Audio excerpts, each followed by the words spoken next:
doing the things that he was doing, like announcing the Superman thing. And the other is, are we over Donald Trump?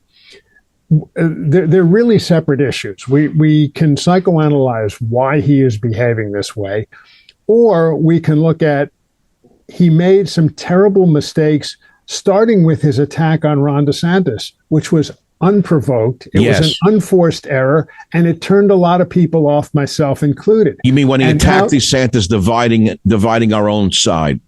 Right. And okay, you could say, well, it was the opening salvo of a campaign, but no, he was absolutely tone deaf about that. So on the one hand, you have all these terrible things that happen, and he's looking to lash out. Okay, we understand that. The other thing is he is lashing out in the most insane ways possible.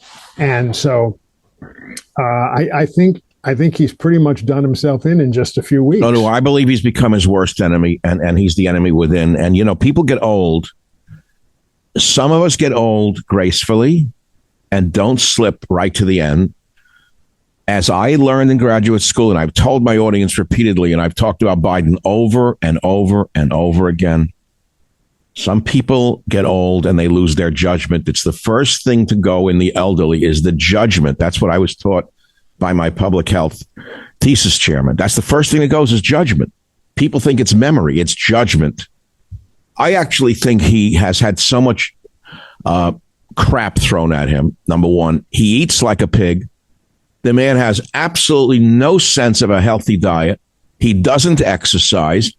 Jeff, he's almost 80 years old. This takes a toll on a brain. Yes, there's no question about that. And I've been advocating for healthy eating and Tai Chi and, all of that for years. But that's really beside the point. This is not going to go anywhere except in a bloody few months of campaigning. What concerns me is a possible third-party run. Oh God! If he doesn't get the nomination, or when he doesn't, out of spite, he would do it to let. Exactly. Well, the spite. I don't know if it's spite or narcissism at that point. All right. Either way, how do you separate spite from narcissism? Well, you have to, because I think that we're dealing with a lot of different hydra-headed issues here. Look, he is the issue, and the thing is, I supported the hell out of him. And I remember you were one of the first. I would only support DeSantis now because he's the only one with a chance of winning. He's a governor, a great governor. The people in Florida love him. Democrats even love him. And he has a real track record as a fabulous governor. He also has a military background that's real. I understand he was a lawyer in the Navy SEALs, I believe. Whatever they call that. What do you call the lawyers? Oh, the JAG. He was a JAG in the Navy SEALs. Nevertheless, he did serve in the U.S. Navy. The man has a sterling background. His wife is gorgeous. She's a cancer survivor. He's a family man. He doesn't have any baggage. There's no history with him.